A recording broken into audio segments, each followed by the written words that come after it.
Está reeleito. Reeleita, oficial. Foi reeleito com... Governador reeleito e Foi Ibanez. reeleito e agora... A possibilidade de tentar um segundo mandato nasceu em 1997, durante o governo Fernando Henrique Cardoso. Agora é definitivo. O presidente da República, prefeitos e governadores podem se reeleger.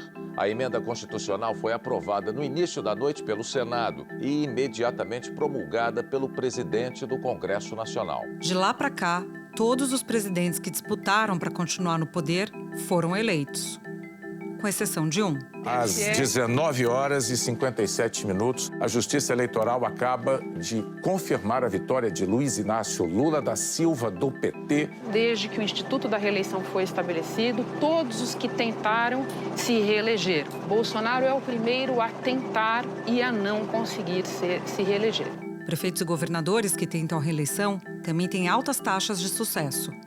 Em 2022, por exemplo, o número de governadores reeleitos foi o maior desde 2006. Dos 20 candidatos que tentaram um novo mandato, 18 saíram vitoriosos. Em 2020, também um recorde nas eleições municipais. 63% dos candidatos a prefeito que tentaram a reeleição obtiveram êxito ainda no primeiro turno. Mas agora, essa engrenagem que já está totalmente absorvida pelo sistema eleitoral brasileiro pode acabar. Isso se vingar à vontade de Rodrigo Pacheco, presidente do Senado. O Instituto da Reeleição para presidente da República, para governador de estado, para prefeito municipal, o Instituto da Reeleição deu certo no Brasil? Foi algo positivo ou algo negativo? É uma reflexão que nós faremos e o meu propósito particularmente é colocar fim à reeleição no Brasil. Da redação do G1, eu sou Júlia do Ailib e o assunto hoje é reeleição. Por que o Legislativo discute o fim deste mecanismo eleitoral quase 3 décadas depois dele ser instituído no país? Meu convidado neste episódio é Fernando Abrúcio, doutor em Ciência Política pela USP e professor da Fundação Getúlio Vargas. Segunda-feira, 4 de março. Professor, vou começar com uma pergunta direta para o senhor. A reeleição fez bem à democracia do Brasil? Eu acho que a reeleição fez mais bem do que mal. Ela fez mais bem por quê? Primeiro porque permitiu que o eleitor tivesse um período de recall, pudesse avaliar o resultado de um governo e aí ele daria sim ou não para a continuidade do governo. Eu acho que isso é importante. A gente geralmente trata muito mal a consciência do eleitor, acha que a gente precisa criar todo um cenário perfeitinho para ele porque ele não é capaz de escolher.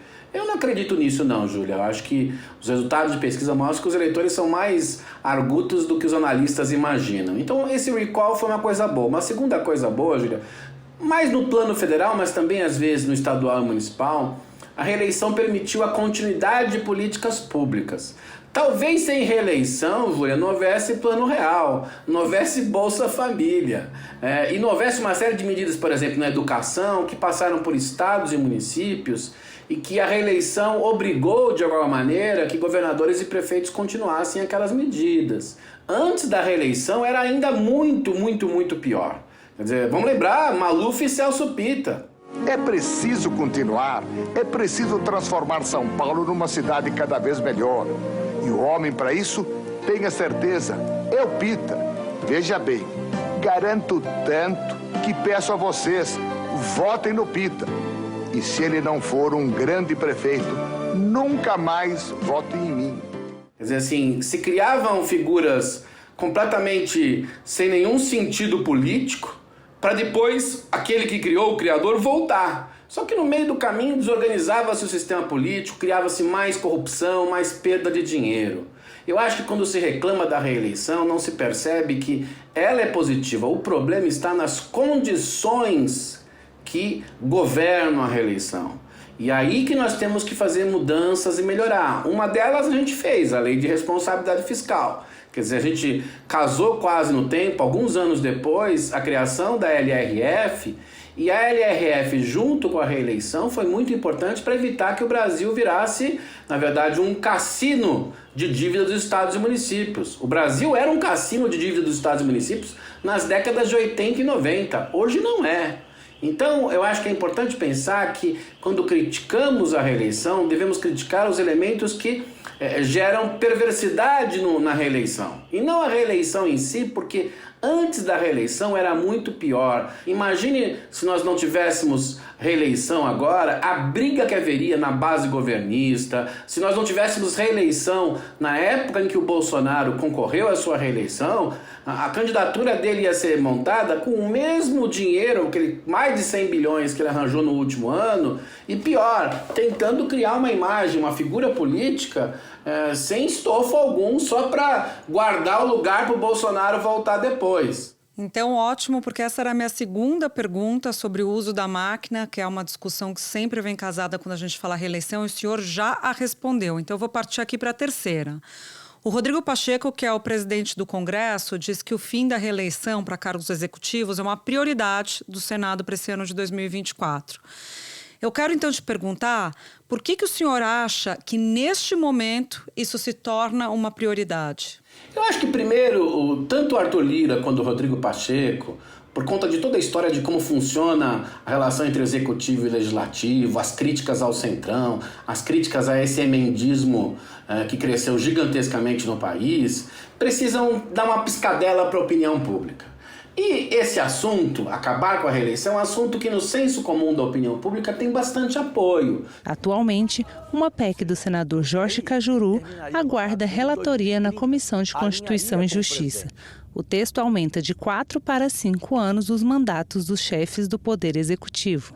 A sociedade brasileira, em sua maioria, apoia esta minha propositura.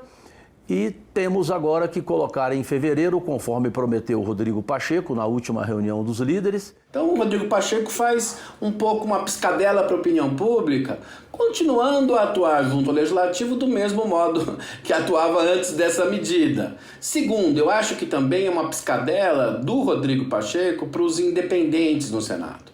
Tanto o Arthur Lira quanto o Rodrigo Pacheco, de tempos em tempos, Júlia, precisam do apoio de gente que não seja da sua base própria, para ganhar a eleição, e agora estão preocupados para eleger seus sucessores, né? O Rodrigo Pacheco já tem um candidato a sucessor que, na verdade, foi quem o criou como candidato. O agora ex-presidente do Senado, Davi Alcolumbre, que lançou o nome de Rodrigo Pacheco logo depois que foi impedido pelo Supremo de tentar a reeleição, falou em união. Então, ele precisa dar uma piscadela para os independentes para ter mais segurança na eleição, digamos, do seu indicado. E, por fim, eu acho que tem uma terceira razão, Júlia, que todo esse processo, quando há essas discussões mais controversas, no fundo elas levam a um debate e negociação junto com o Poder Executivo.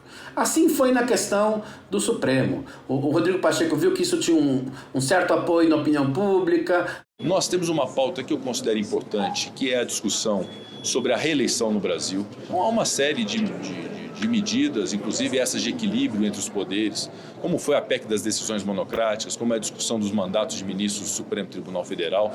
São todas pautas que a gente deve ter no primeiro semestre do Senado. E com isso também pressiona o governo. E aí, ao pressionar o governo, ele sabe que até o meio desse ano a dívida de Minas Gerais vai ser resolvida com a fórmula Rodrigo Pacheco. Ganhou poder político. Veja, nada disso é ilegítimo ou é ilegal, faz parte do jogo político. Mas é preciso dizer que essa proposta de reeleição tem mais a ver com, digamos, a construção das condições do poder no Senado para o Rodrigo Pacheco do que com a proposta em si, porque não há dados empíricos, não há estudos no Brasil que mostrem que acabar com a reeleição vai melhorar o sistema político. Não tem é zero, Júlia. Então não tem nenhuma base empírica isso. É apenas uma forma dele construir melhor seu poder político, dando uma piscadela para a opinião pública, uma piscadela para os bolsonaristas, para os independentes e, no meio de tudo isso, negociando sua relação junto ao governo e ao presidente Lula. Bom, sobre essa discussão, então, lá no Congresso, né, o relator dessa proposta, que é o senador Marcelo Castro, apresentou 3 versões de emenda à Constituição para o fim da reeleição. E a ideia, obviamente, é que só uma, né, siga adiante. Então, os pontos de maior convergência, professor, são o fim da reeleição para prefeitos, governadores e presidentes, tá? Esse é um ponto. E o outro, a criação de mandatos de 5 anos para todos os cargos eletivos, com exceção dos senadores que teriam mandatos de 10 anos. O senhor já deixou bem claro a sua opinião sobre o fim da reeleição. Mas esse mecanismo que eles criam de ampliar os mandatos poderia ter um efeito mais positivo, já que o fim da reeleição, na avaliação do senhor, é uma ideia ruim?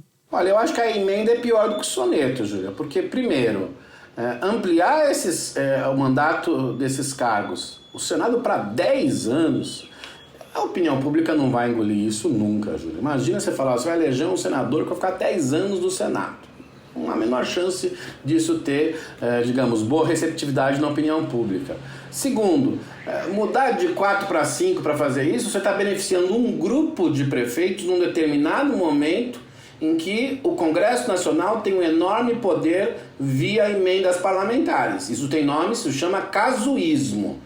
Também acho que não vai muito adiante.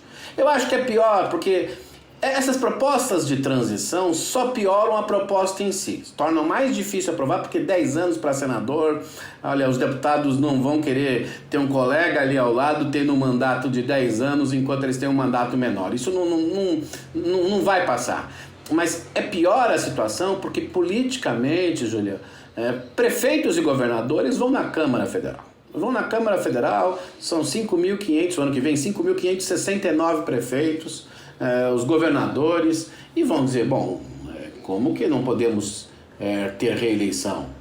Isso vai ter problemas. O senador Marcelo Castro decidiu apresentar 3 propostas de emenda à Constituição que acabam com a reeleição. Qual é a diferença? É que uma continua a incoincidência das eleições.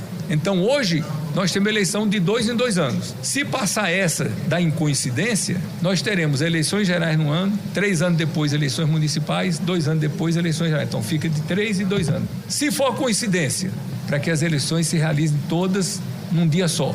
Então, nós temos 2 maneiras de alcançar isso. Ou colocando um mandato de 2 anos, tampão, em 2028, para coincidir tudo em 2030, ou colocando um mandato de 6 anos, em 2028, para coincidir em 2034. No fundo, essa medida se parece com muitas outras nesse período do Lula 3, em que o Senado aprova algumas coisas para dar uma piscadela para a oposição, para os independentes e para a opinião pública, para o presidente Arthur Lira colocar na gaveta. E o presidente Arthur Lira aprova algumas coisas para dar uma piscadela para a opinião pública, para a oposição, para os bolsonaristas ficarem felizes, para o Rodrigo Pacheco colocar na gaveta. É um jogo político. Porque esta proposta do senador, na verdade, é uma proposta para ser engavetada pelo Arthur Lira. Isso é muito óbvio. Claro que no meio do caminho, Júlia, tem negociações políticas, porque aí prefeitos vão reclamar, governadores, presidentes, senadores que são candidatos a governador, e aí no meio dessa negociação política, negocia-se alguma coisa. No fundo é isso, e é bom lembrar que esse projeto, junto do senador Marcelo Castro, está num projeto maior, que é a revisão do Código Eleitoral. Tem várias coisas ali que são corretas, é preciso atualizar coisas do Código Eleitoral que foram reformadas pelo TSE, quando deveriam ter sido reformadas pelo Congresso. Mas quando coloca isso, quando coloca esse bode no meio da sala, eu acho que o maior objetivo é para reforçar o próprio poder do presidente Rodrigo Pacheco. Isso é legítimo, isso faz parte do jogo. Mas, no fundo, não está em questão se a reeleição é melhor ou pior. Está em jogo reforçar o poder político e negociar as posições de poder. Claro. Que tem a ver com essas questões também sobre mandato para ministro de STF e tudo mais, né? Para fazer um gesto para a base dele, né? Para a base do Alcolumbre, que vai disputar em nome dele. O Alcolumbre, e hoje o senador Rodrigo Pacheco, com essa discussão da reeleição, eles acham que se nós colocarmos a questão da reeleição, muitos grupos políticos vão ficar contentes e vão dizer, não, ele é independente, ele não é governista. Uma parte da opinião pública vai dizer, não, tem que acabar com a reeleição, é a origem de todos os nossos males. Mas, ao fim e ao cabo, eles não têm a menor ideia sobre a consequência disso. Não têm a menor ideia sobre o efeito dessa mudança. Então, acho que é importante melhorar a qualidade desse debate, mostrando acabar com a reeleição só vai piorar o sistema político. Espera um pouquinho, que eu já volto para continuar minha conversa com a Abrúcio. Queria abordar um outro ponto de divergência nessa discussão toda, que é a questão da unificação das datas das eleições federais e municipais. Também de tempo em tempo, esse debate aparece. E aí, quem é a favor da unificação fala sobre a questão do custo, que é um ponto significativo. A gente tem visto também a discussão toda de fundo eleitoral, que vem junto quando a gente fala da necessidade de se financiar a democracia. E quem é contra fala que a unificação das datas acaba diminuindo o debate, diminuindo a atenção sobre as eleições municipais, que são muito importantes, mas, evidentemente, o debate nacional acabaria engolindo o debate local. Qual a opinião do senhor? Olha, eu acho que a unificação das eleições federais, estaduais e municipais é um grande erro. Porque o Brasil optou por uma descentralização muito forte desde 1988. E essa descentralização significa que os governos locais têm um alto poder de autogoverno. E isso é importante, Júlia, porque o Brasil se urbanizou muito, né? Tem cidades muito grandes, muito importantes, e que as discussões nessas cidades, se forem, digamos, eclipsadas por decisões nacionais ou por discussões nacionais ou estaduais, o eleitor está perdendo parte da sua cidadania. Que as políticas de saúde e educação, na sua maioria hoje, são de responsabilidade dos prefeitos. Se a gente coloca eleições nacionais e estaduais junto com a eleição a prefeito, ninguém vai saber quem é responsável pelo quê. A gente diminui o grau de democratização, ou para, digamos, usar uma palavra em inglês, o sistema se torna menos accountable, se torna um sistema menos responsável. Eu acho interessante que muitos que defendem isso por conta da redução dos custos são os mesmos parlamentares que aumentaram, Júlio, o fundo partidário e o fundo eleitoral. Também na Comissão Mista de Orçamento, o Fundo Eleitoral, recursos para o financiamento das campanhas municipais saltou de 939 milhões de reais para quase 5 bilhões de reais, praticamente o dobro do que foi gasto nas eleições municipais de 2020. Quer dizer, o aumento do fundo partidário e do fundo eleitoral não tem nenhuma base de cálculo. Que é importante financiar a democracia, sobretudo no momento em que a gente praticamente proibiu o financiamento privado, todos estamos de acordo. Mas precisaria ter um estudo para saber quanto que é o custo ou quanto que é o orçamento suficiente para financiar as campanhas políticas brasileiras. Isso o Congresso nunca nos respondeu. Portanto, se unificar as eleições, o que eles vão dizer? Bom, agora não são só cargos estaduais, são cargos municipais. Logo, o dinheiro tem que ser maior.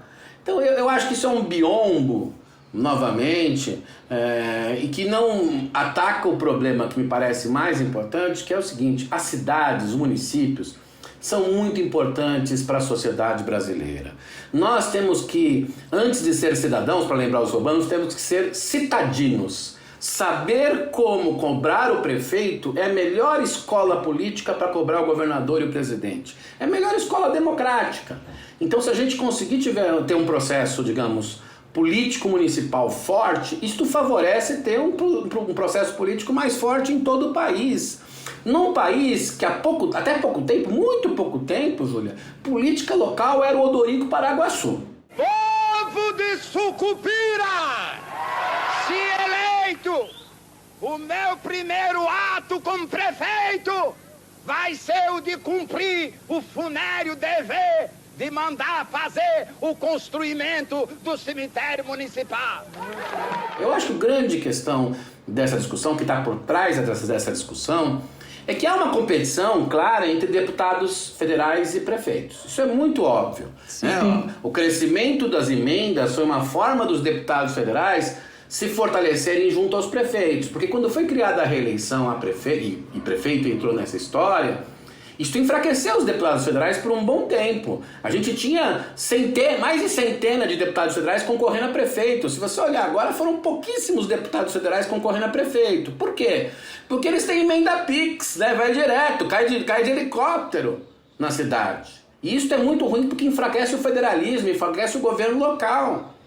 Então, eles estão fazendo isso porque os deputados perceberam que se juntar a eleição municipal com o estadual e federal, eles vão ser mais fortes. Mas quem vai perder é o eleitor, porque as cidades precisam discutir os seus assuntos numa eleição própria. Né? Não só cidades grandes, São Paulo, Porto Alegre, BH, Rio, mas cidades pequenas precisam discutir para evitar a multiplicação de Odoricos Paraguaçus. Pior, se criar essa regra, vão ser Odoricos Paraguaçus vinculados aos deputados federais que estão lá em Brasília. Professor, para a gente terminar aqui, eu queria colocar um dado para o senhor, tá? A cada 6 meses, em média, o Congresso modifica leis sobre as eleições, leis relacionadas ao partido, enfim, isso num prazo de 10 anos. Qual a leitura que a gente pode fazer disso, tendo em vista o argumento que o senhor acabou de citar sobre o fato de o TSE também fazer edições de regras das eleições e muitas vezes faz essas regras por causa de uma inação do Congresso. Olha, eu acho que algumas atualizações devem ocorrer, porque vamos lembrar o exemplo mais importante. O crescimento das redes sociais nos últimos 10 anos mexeu com as eleições em todo o mundo. E o sistema eleitoral, as regras do TSE, nada disso estava preparado para lidar com isso. Mas acho que por vezes há exageros, tanto do Congresso quanto do TSE. Há uma ideia de que se nós criarmos mais leis, funcionará melhor. Acho que a gente tem que ter mais cuidado com isso.